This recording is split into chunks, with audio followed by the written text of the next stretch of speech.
Aujourd'hui, on va explorer un tout autre aspect qui va nous intéresser concernant le film Deadpool and Wolverine. Cet autre aspect, cette autre partie que l'on va développer dans la vidéo, ce sont donc les caméos. Je vais commencer par poser la question. Les caméos font-ils forcément un bon film? Et je vais souligner le forcément ou le nécessairement, car c'est deux poids deux mesures. C'est deux poids deux mesures et deux cas bien distincts. Ces termes ont leur importance. En ce qui me concerne, je serais incapable de répondre objectivement à la question sans employer un de ces termes comme forcément, nécessairement, absolument. Pour moi, c'est très important de se dire que cela dépend de la vision de celles et ceux qui sont aux commandes, les scénaristes, les réalisateurs, les auteurs, etc. Pour moi, les caméos ne font pas forcément un bon film, car pour que ces caméos donnent l'impression que le film soit bon, en partie, grâce à eux, c'est que les acteurs qui incarnent ces personnages pour les caméos ont un rôle et un tournant dans l'intrigue ou l'histoire. Si c'est juste pour faire coucou, je suis là et puis bisous, ça ne fonctionne pas.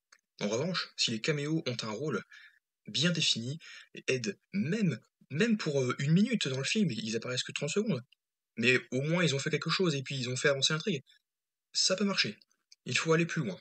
Il faut aller plus loin que le fanservice et les bons sentiments, pousser le délire encore plus loin. Faire en sorte que les personnages donnent un sens à l'histoire et justifient leur présence et apportent leur contribution à l'histoire, quoi. Aujourd'hui, nous allons donc parler donc des caméos, mais aussi donc ouais, du retour d'anciens héros Marvel, de la Fox ou autres productions de Marvel, donc d'autres studios, qui pourraient faire de brèves ou longues apparitions dans le film Deadpool and Wolverine et les assister ou les aider à travers leurs péripéties. On va aussi parler, on va reparler de la Deadpool Corps et de l'arrivée de variants de Deadpool dans le film, de Cassandra Nova, donc Cassandra Nova Xavier, l'antagoniste, de la nouvelle confrérie des mutants, et surtout, on va parler de la cabale. C'est parti. Je vais vous parler du parcours de Deadpool et Wolverine dans le film. Du moins, je vais faire quelques théories sur leur avancée et progression tout au long du film. Les deux vont se bagarrer dans le néant, un lieu introduit dans la série Loki, avec la présentation de quelques-uns de ses variants et de la créature Aliot. On sait qu'une grosse partie du film, soit environ 70%, va s'y dérouler avec un grand nombre de caméos, mais ça on va en parler dans 2 à 3 minutes. D'abord, parlons du parcours étrange de Deadpool et de Wolverine. Les deux croisent notamment la route d'un chien qui porte les couleurs de Deadpool. Il s'agit donc d'un équivalent animal qui existe bien dans les comics. À un moment, Deadpool rencontre un chien qui aurait les mêmes particularités que lui. Dans Loki, on rencontre même un Loki Alligator. Bref, on voit qu'il y a des variants animaux dans l'univers Marvel qui peuvent donc faire être les alter ego de nos héros ou anti-héros, littéralement nos anti-héros préférés, donc Deadpool et Loki, quoi, qui peuvent avoir des variants animaux ou animaux dans le multivers, et qui peuvent croiser dans le néant. Même si là, parenthèse, j'ai pas l'impression qu'il s'agisse du néant, et pourtant c'est ça qui est très étrange, parce que à part le TVA et le néant, grosso modo, Deadpool et Wolverine dans le film, s'ils se retrouvent ensemble quelque part sur Terre, et c'est qu'ils ont soit une mission qui sont envoyés par le TVA, soit qu'ils ont volé un pad temporel et ils sont là pour essayer donc de surprendre les agents du TVA pour les éliminer, quoi. C'est un peu comme on voit les plans où Deadpool massacre les agents du TVA. Mais bref, on va en parler un peu plus tard donc là-dessus. Donc on voit effectivement ce plan où il y a un variant de chien de Deadpool dans la même scène probablement qui lèche Wade. On devrait sûrement découvrir au passage beaucoup d'autres variants de Deadpool, d'ailleurs qui feraient partie d'une brigade même nommée la Deadpool Corps, avec Lady Deadpool peut-être. Après j'avais déjà évoqué le fait que Deadpool et Wolverine croisent ce groupe, et j'avais posé une hypothèse comme quoi il se pourrait que parmi les alter ego de Deadpool, il y ait entre guillemets des traîtres qui se seraient rangés du côté de Cassandra, et de cette nouvelle confrérie des mutants, comme Lady Deadpool. Ce serait bien de voir un face-à-face donc, entre le Deadpool que l'on connaît et elle, d'autant plus que normalement Lady Deadpool, donc le variant féminin, serait incarné par l'épouse de Ryan Reynolds. À ce moment, je pense qu'il se peut qu'on ait un scénario similaire, encore une fois, à la série Loki, dans le sens où on les voit se trahir mutuellement au moment où l'un des proches donc de Loki, le Loki enfant, tente de lui prendre sa place, donc de trône entre guillemets, après voilà, et se rend compte que le Loki président, qui est incarné par Tom Hiddleston, lui aussi, le trahit à son tour, et ainsi de suite. L'autre groupe, avec le Loki qui a débarqué, mené par Loki président, le trahissent. Mais comme je l'ai dit, Deadpool ne rejoindrait pas cette équipe de bras cassés et préférerait donc rester avec Wolverine, même si je pense que tous les deux pourraient en rejoindre la cabale. Imaginez que dans le néant, il tombe sur un groupe de héros qui tenteraient de se soulever contre Cassandra Nova. Dans ce groupe de résistants, on pourrait retrouver Elektra, Daredevil, de Ben Affleck, les anciens X-Men, avec Jean Grey, Cyclope, Tornade, Gambit, incarné par Channing Tatum, qui aurait pu incarner le personnage à l'époque des années 2010, donc à l'époque du reboot préquel lancé en 2011. Ce sera l'occasion pour lui pour enfin jouer le personnage. Il y aurait aussi X-23, la fille de Logan, qui serait jouée par une autre actrice. La Torche Humaine aussi, donc des 4 Fantastiques, jouée par Chris Evans. Vous pouvez voir également le Punisher de 2004, incarné par Thomas Jane, Blade de Wesley Snipes, le Ghost Rider de Nicolas Cage. Bref, ça fait beaucoup, mais dites-vous bien que ça ne reste que des rumeurs. Attention, donc il ne faut pas se dire que ça va arriver et que tous seront de la partie. Tout le monde ne sera pas présent, donc il faut s'y attendre.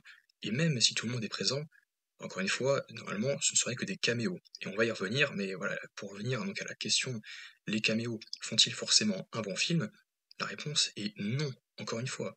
Même si je me réjouis à l'idée de revoir les acteurs reprendre leur rôle, donc des héros qui ont bercé mon enfance, ah oui, encore faut-il que ces caméos soient sympas et utiles, et même que la plupart des héros ne soient pas de simples caméos.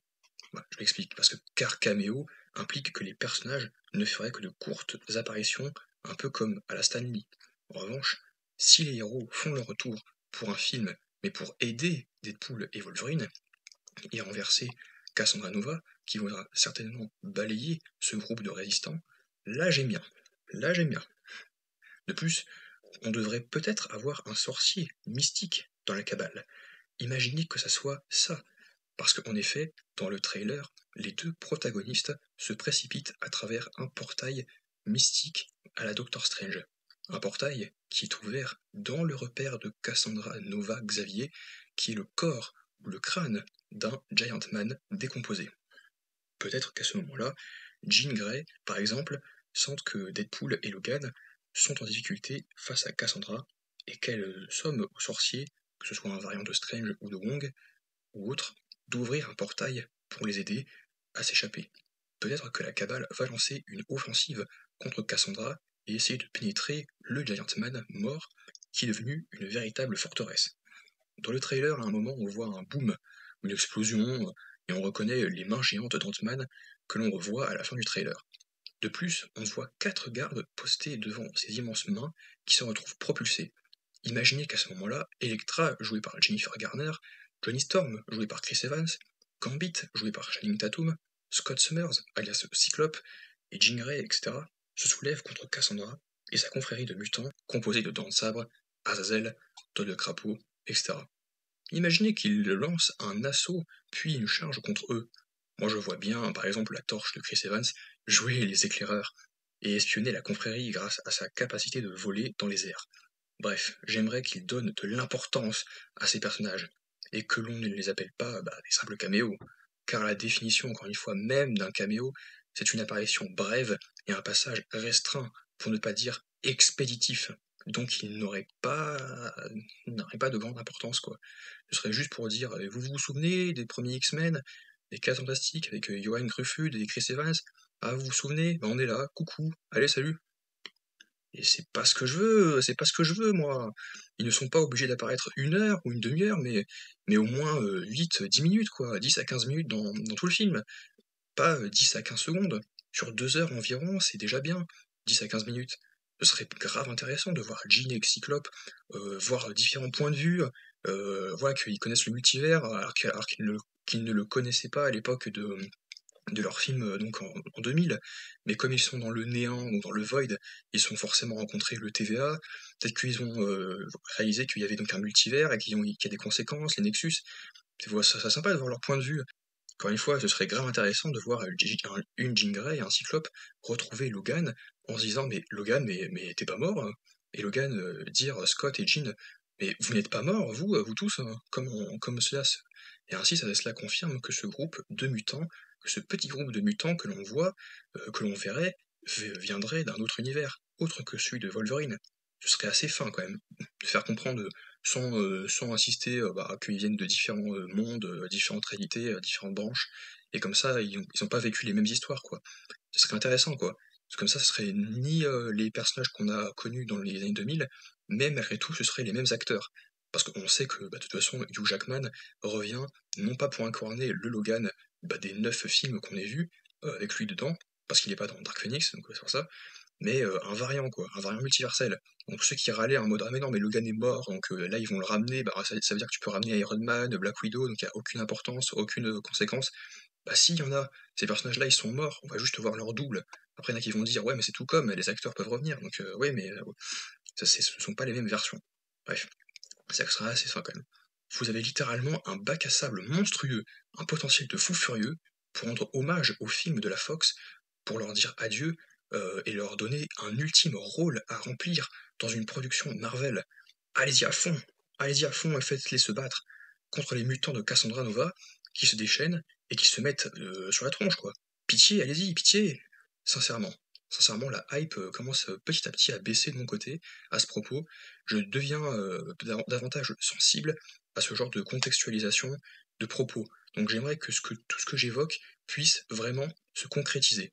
Pour une fois, allez-y. Et faites les tous interagir ensemble pour une cause commune, un but commun, et développez-les en évoquant le TVA, les Nexus, leur point de vue par rapport à ça, mais en 30 secondes, une minute, voilà. Ce que les a amenés ici, comme le vieux Loki, il explique dans la série Disney+, qu'il s'était installé sur une planète, et paf, quand il l'a quitté, le TVA est intervenu. Expliquez ça. Voilà, et puis après, échafauder un plan pour essayer donc de lancer l'assaut contre donc dans le repère d'Ant-Man, là où il y a donc les mutants pour les arrêter.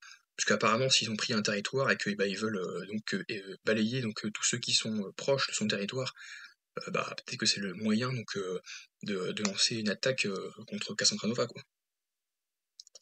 Puis en fait, faites la bagarre, quoi. Parce que moi, je pense que ça va être ça, finalement, on va faire la bagarre. Soit c'est ça, soit ils évoquent le Battle World, donc Secret Wars, ou c'est forcément un de ces deux cas de figure. C'est obligé. Parce que si c'est un troisième cas de figure, j'aimerais bien savoir ce que c'est, mais on verra. Soit ils évoquent la confrontation de plein de factions ou d'univers, soit ils évoquent la cabale contre la confrérie des mutants avec Cassandra Nova. Explosez-les, quoi. Je veux que ces personnages brillent, les variantes de Deadpool aussi, donc de la Deadpool Corps, comme le vieux Loki, comme je veux qu'il brille dans le néant face à Elliot, comme l'avait fait donc le vieux Loki dans la série, dans l'épisode 5 de Loki, quand il faisait face à Elliot. Après, il y a Elliot au milieu, ouais, n'oublions pas. Et n'oublions pas non plus le personnage de Ravonna Renslayer, qui sera sûrement de retour, elle aussi. Pareil, quel rôle elle aura si elle est présente. On attend pour réfléchir et je vous propose la réponse dans une autre vidéo. Peut-être. On ne sait pas trop. Voilà. Conclusion. On verrait plusieurs groupes. Donc on verrait la confrérie des mutants. On verrait la Deadpool Corps. Donc avec des variantes de Deadpool. On verrait la Cabale avec les anciens héros Marvel des années 2000. On verrait Ravonna. D'autres caméos à travers des flashbacks. Comme le professeur Charles Xavier. Le professeur X, pour moi, il apparaîtra une minute ou deux dans un flashback. On verrait Mysterio, joué par Jake Gyllenhaal. On verrait Maestro. De plus, on reverrait Loki de Tom Hiddleston à la fin.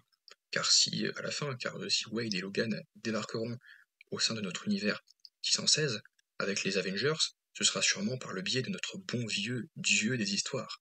Et là, Deadpool et Wolverine pourraient rejoindre les Avengers multiversels.